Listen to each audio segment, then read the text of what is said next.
Hello అండి. నేను మీ Dhana. Welcome back to Dhana's life style. Healthy and tasty పెసరట్టుని అప్పటికప్పుడు వేసుకోవడానికి నేను ఇక్కడ ఇన్స్టెంట్ పెసర పొడిని తయారు చేశానండి. ఈ పొడిని ఎలా తయారు చేశానో కింద డిస్క్రిప్షన్లో పెడతాను, తప్పకుండా చూడండి. ఇలా రెడీ చేసుకున్నది ఈ పొడితోటి దోశని ఏ విధంగా వేసుకోవాలో చూద్దాం.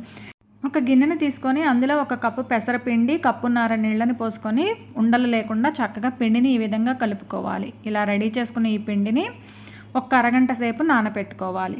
ఇక్కడ మనకి పిండి చక్కగా నానిపోయిందండి. ఇప్పుడు స్టవ్ వెలిగించి పెనం పెట్టి, పెనం వేడైన తర్వాత మంటని సిమ్లో పెట్టుకొని ఒక గరిటె పిండిని వేసుకొని పెసరట్టుని ఇలా పల్చగా స్ప్రెడ్ చేసుకోవాలి. ఇలా రెడీ చేసుకున్న ఈ పెసరట్టు పైన నూనెతో కానీ నేతితో కానీ చక్కగా కాల్చుకున్నామంటే మనకి పెసరట్టు రెడీ అయిపోతుందండి. చాలా బాగా కుదురుతుంది. మీరు కూడా తప్పకుండా ట్రై చేయండి. ఇలా రెడీ చేసి పెట్టుకున్న ఈ పిండి చక్కగా ఒక డబ్బాలోకి పోసుకొని స్టోర్ చేసుకున్నామంటే 2-3 నెలలు ఫ్రెష్గా ఉంటుందండి. పిల్లలు సైతం చాలా ఈజీగా పిండిని కలిపేసుకొని దోశని వేసేసుకుంటారు. చూసారు కదా పెసరట్టు ఎంత బాగా వచ్చిందో. నేను ఇంట్లో తరచూ వేస్తూనే ఉంటాను. మీరు కూడా తప్పకుండా ట్రై చేయండి. వీడియోకి లైక్ కొట్టండి.